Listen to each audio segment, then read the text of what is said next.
जुहान इस नाम का मतलब है गुजारिश। फिर आता है दाइम, इस नाम का मतलब है अब्दी।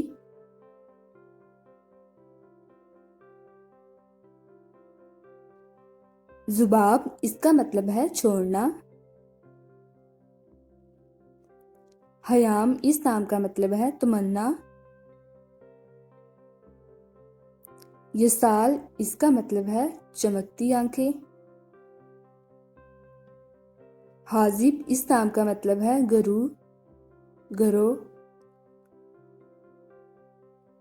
हाजिक इस नाम का मतलब है अक्लमंद।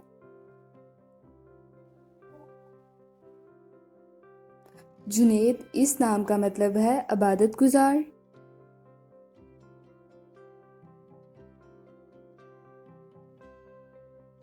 बासिल इस नाम का मतलब है दुलेर। तकी इस नेम का मतलब है परहेजगार। बेहरोज इस नाम का मतलब है मुबारक।